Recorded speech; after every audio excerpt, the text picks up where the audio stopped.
Möhne Dam, Ruhr Valley, Germany.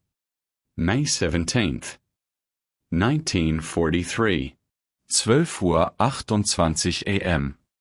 A massive explosion erupts against the 131-foot-high concrete gravity dam as the third cylindrical mine detonates 30 feet underwater, precisely against the dam's center section. The structure shudders from 6,600 pounds of Torpex explosive, equivalent to 9,300 pounds of TNT. For 7 seconds, nothing happens. Then a 250-foot wide section of the dam wall cracks. Within 90 seconds, 330 million cubic meters of water, the entire contents of the Möhne reservoir, begins pouring through the breach, creating a wall of water 40 feet high that roars down the Ruhr Valley at 15 miles per hour, destroying everything in its path for 50 miles downstream. Wing Commander Guy Gibson, 24 years old, circles his Lancaster bomber at 1,500 feet, watching the catastrophic breach he's just created. 19 aircraft from his newly formed 617 Squadron attack tonight using a revolutionary weapon that shouldn't work, a 9,250-pound cylindrical mine that bounces across water like a skipping stone before sinking against the dam wall. German engineers declared the Möhne Dam unbombable. They installed anti-torpedo nets, positioned 43 anti-aircraft guns around the reservoir, and calculated that no conventional bomb could penetrate the massive concrete structure. Gibson's unconventional weapon proves them spectacularly wrong. But the cost is devastating. Of 19 aircraft that departed England 7 hours earlier, 8 will not return. 53 aircrew, friends Gibson trained with personally, will die tonight making this single strike possible. The raid begins not with military planning, but with scientific obsession. Barnes Wallis, 55, an aircraft designer at Vickers Armstrong, believes Germany's industrial capacity depends on 3 dams in the Ruhr Valley, the Möhne, Edda, and Sorpe. These massive structures provide hydroelectric power and water for steel production in Germany's industrial heartland. Conventional bombing cannot destroy them. The dams are too thick, too low to hit accurately from high altitude, and protected by anti-aircraft defenses. But Wallis calculates that an explosion against the dam wall, underwater, would create a shockwave that cracks the concrete. The problem: delivering that explosion. For 2 years, Wallis experiments with spherical mines that bounce across water. In his garden pond, then in ship testing tanks, he drops scaled models and observes that backspin makes them skip across the surface. If a mine bounces over anti-torpedo nets and strikes the dam wall while still moving, momentum carries it down the dam face to optimal detonation depth. The concept seems absurd, spinning a 9,250-pound mine at 500 revolutions per minute, dropping it from exactly 60 feet altitude at precisely 240 miles per hour, 425 yards from the target, and achieving all this at night under enemy fire. Military planners initially reject the idea as impossible. Wallis takes his proposal directly to Air Chief Marshal Arthur Harris, who reluctantly agrees to one experimental squadron. On March 21, 1943, the Royal Air Force forms 617 Squadron at RAF Scampton specifically for the dam mission. Gibson, already decorated with the Distinguished Service Order and Distinguished Flying Cross after 173 combat missions, handpicks his crews from experienced bomber pilots. He selects 147 aircrew, 21 complete Lancaster crews plus reserves. These men represent the RAF's elite, pilots with minimum 30 combat operations, navigators who can find targets within seconds at night, bomb aimers with proven accuracy records. They don't know their target yet. Gibson tells them only that they're training for a special operation requiring exceptional low-altitude flying skill. The crews nickname themselves Gibson Squadron and begin the most intensive training program in RAF history. The weapon itself nearly doesn't exist. Vickers-Armstrong receives orders to produce 50 operational Upkeep mines, the code name for the bouncing bomb, by May 1st. But manufacturing a 9,250-pound cylinder that must spin at 500 revolutions per minute while dropped from an aircraft proves extraordinarily difficult. The mine consists of a steel cylinder 60 inches in diameter, 50 inches long, filled with 6,600 pounds of Torpex explosive. A hydraulic motor connected to the aircraft's bomb bay spins the mine backward before release. Caliper arms hold the mine, then release it at the precise moment when altitude, speed, and distance align perfectly.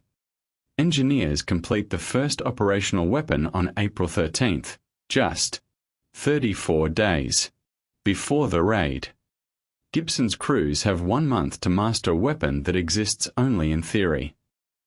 Training begins with an impossible requirement. Crews must learn to fly 4-engine Lancaster bombers at exactly 60 feet altitude over water at night. Standard RAF doctrine prohibits low-altitude flight over water in darkness. The risk of hitting the surface is too high. But the Upkeep weapon only works when dropped from precisely 60 feet. Any higher, and the mine breaks apart on water impact. Any lower, and it doesn't bounce correctly. Gibson's crews practice every night over English reservoirs and coastal waters, using 2 spotlights mounted under each Lancaster. The lights converge at exactly 60 feet altitude. When they form a figure-8 pattern on the water, the aircraft is at correct height. Navigation poses equal challenges. The route to the Möhne Dams requires flying 400 miles across occupied Europe, avoiding 47 known anti-aircraft batteries, staying below German radar coverage, and arriving at multiple target dams within 30-minute windows. Flight Lieutenant Henry Maudsley's navigator plots courses using 1:500,000 scale maps, marking every power line, church spire, and terrain feature that could help identify position at night. The crews memorize recognition photographs of each dam, studying the water towers, the exact configuration of approach valleys, the positions of anti-aircraft guns. One navigation error means missing the target completely or flying into defended airspace. But here's what the Germans don't realize about their dam defenses. By installing anti-torpedo nets extending 100 feet from the dam walls, they've actually provided the British with targeting reference points. Wallis calculates that bombers must release weapons exactly 425 yards from a dam. At night, judging this distance seems impossible.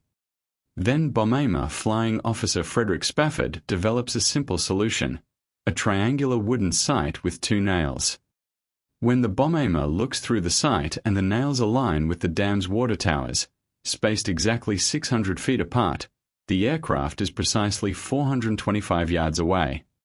German engineers spent years designing elaborate defenses, never imagining attackers would use basic geometry and a piece of wood to defeat them. The final rehearsal occurs on May 14th, 3 days before the operation. All 19 crews fly a complete practice mission over English reservoirs, simulating the exact attack profile they'll use against German dams. Gibson's aircraft achieves perfect weapon release.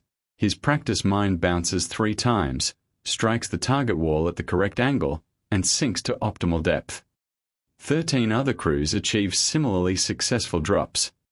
But 5 crews struggle with the 60-foot altitude requirement or the precise 240 miles per hour speed. Gibson faces a brutal decision. Which crews are skilled enough for the actual operation? He selects 19 aircraft and crews for the mission, leaving 2 complete crews behind as reserves. Those crews will spend May 16th watching their friends take off, knowing they're capable of flying the mission, but weren't selected. On May 15th, Gibson finally reveals the target. He gathers all selected crews in the operations room at RAF Scampton and unveils reconnaissance photographs of the Möhne, Edda, and Sorpe dams. The briefing officer explains each dam's strategic importance. Möhne provides water for Ruhr steel production and hydroelectric power for 25 factories. Edda controls water flow for the Weser River and Mittelland Canal system. Sorpe backs up both systems. If all three dams breach simultaneously, Germany's industrial Ruhr Valley will flood, disrupting production for months. The crews study German defences. Möhne has 10 heavy anti-aircraft guns and 33 lighter automatic cannons positioned around the reservoir. German gunners at these positions have been trained specifically to engage low-flying aircraft. The flak threat is extreme. May 16, 1943, 9:28 p.m. 19 Lancaster bombers lift off from RAF Scampton in 3 waves. Gibson leads the first wave, 9 aircraft tasked with attacking Möhne Dam. The second wave of 5 aircraft will strike Edda Dam after Möhne is breached. The third wave of 5 aircraft will attack Sorpe Dam. The Armada flies at wavetop height across the North Sea, then drops even lower, to 100 feet, crossing the Dutch coast. At this altitude, they're below German radar coverage. But they're visible to anyone on the ground. At 10:47 p.m., German coastal defences open fire on Flight Lieutenant Bill Estell's Lancaster. Tracer rounds hit the aircraft's fuel tanks. The bomber explodes, killing all 7 crew members instantly. 8 minutes later, pilot officer Vernon Bias Lancaster strikes power lines in darkness and crashes near the German-Dutch border. Gibson's force has lost 2 aircraft before reaching the target. The surviving bombers cross into Germany, navigating by moonlight and landmarks. Flying at 100 feet in darkness requires absolute concentration. One navigation error means collision with terrain. At 11:50 p.m., Flight Lieutenant John Hopgood's aircraft takes anti-aircraft fire from a German flak battery near Dolman. The shells damage his port wing and landing gear. Hopgood continues toward the target despite the damage. At 12:09 a.m. on May 17th, Gibson's first wave, now reduced to 7 aircraft, arrives at Möhne Dam. Moonlight illuminates the massive concrete structure rising 131 feet above the valley. Beyond the dam, the reservoir stretches 3 miles, holding 330 million cubic meters of water. Gibson immediately sees the defensive positions, anti-aircraft guns on both dam towers, searchlights sweeping the reservoir, and tracer fire already arcing toward his aircraft. Gibson makes the first attack run at 12:16 a.m. His Lancaster roars across the reservoir at exactly 60 feet altitude. 240 miles per hour. Bomber Spafford calling corrections to maintain precise heading toward the dam center. German gunners fire continuously. Their shells pass so close that Gibson's rear gunner can see individual tracer rounds. At exactly 425 yards range, confirmed by Spafford's wooden sight aligning with the water towers, Gibson releases his Upkeep mine. The 9,250-pound cylinder drops away, spinning backward at 500 revolutions per minute. It strikes water, bounces once, twice, 3 times, then slams into the dam wall. Gibson banks hard right, climbing away. 30 seconds later, the mine explodes underwater. A massive water column erupts 1,000 feet high. But when the spray clears, the dam stands intact. The explosion created a crater in the wall, but didn't breach it. Multiple factors now converge with terrifying consequences for the attackers. Hopgood's damaged aircraft makes the second run at 12:18 a.m. German gunners, now fully alert and tracking targets, concentrate fire on his Lancaster. Shells tear through the bomber's fuselage. Hopgood releases his mine. But it's slightly mistimed. The weapon bounces over the dam wall and explodes on the power station beyond, destroying the facility, but not damaging the dam. Hopgood's Lancaster, now engulfed in flames, climbs to 500 feet. Hopgood orders his crew to bail out. 3 men escape before the aircraft explodes. Hopgood and his remaining crew die in the crash. Gibson watches helplessly as his friend's bomber disintegrates. But the attack must continue. 3 waves of aircraft are approaching other dams, and Gibson must breach Möhne before they waste their weapons on already destroyed targets. Flight Lieutenant Harold Martin attacks 3rd at 12:23 a.m. His mine bounces correctly, but detonates 50 yards short of the dam. The underwater explosion creates another massive spout, but no structural damage. Squadron Leader Henry Young attacks 4th at 12:26 a.m. His mine strikes the dam perfectly, detonating at optimal depth. The dam shudders violently. But again, no breach appears. Gibson realizes the concrete wall needs one more hit. One more crew must fly through the intensifying anti-aircraft fire. At 12:28 a.m., Flight Lieutenant David Maltby makes the 5th attack run. German gunners track his entire approach with searchlights and fire streams of tracer rounds. Maltby's bomb aimer releases at precisely the correct moment. The mine bounces 3 times and strikes the dam wall exactly at its center point. It sinks to 30 feet depth and detonates. For 7 seconds, nothing visible changes. Then a horizontal crack appears across the dam's entire width. Water begins seeping through. The seepage becomes a flood. Within 90 seconds, the crack widens to 250 feet and the Möhne Dam catastrophically fails. 330 million cubic meters of water, 77 billion gallons, pours through the breach, creating a wave 40 feet high that destroys everything downstream. Gibson circles overhead, transmitting the code word nigger to RAF Scampton, the signal that Möhne Dam is breached. He then leads the remaining aircraft to the Edda Dam, 40 miles southeast. At 1:52 a.m., after 3 attack runs, Flight Lieutenant David Shannon breaches the Edda Dam with identical results. Both dams are destroyed, releasing 447 million cubic meters of water total, enough to flood the entire Ruhr Valley. The flood wave reaches the town of Neheim-Hussen, 7 miles downstream from Möhne Dam, at 12:45 a.m., just 17 minutes after the breach. The 40-foot wall of water destroys 125 factories, washes away 25 bridges, and floods 3,000 hectares of farmland. At the Möhne power station directly below the dam, 71 workers die instantly when the flood strikes. In the Ruhr industrial towns of Wickede, Brandenburg, and Schwedt, the wave destroys steel mills and chemical plants critical to German war production. By dawn on May 17th, the flood has traveled 50 miles, reaching the Ruhr River's confluence with the Rhine near Duisburg. The total death toll reaches 1,294 people. Approximately 749 are forced laborious from Eastern Europe working in factories and camps along the river. German emergency services struggle with the scale of disaster affecting multiple towns simultaneously.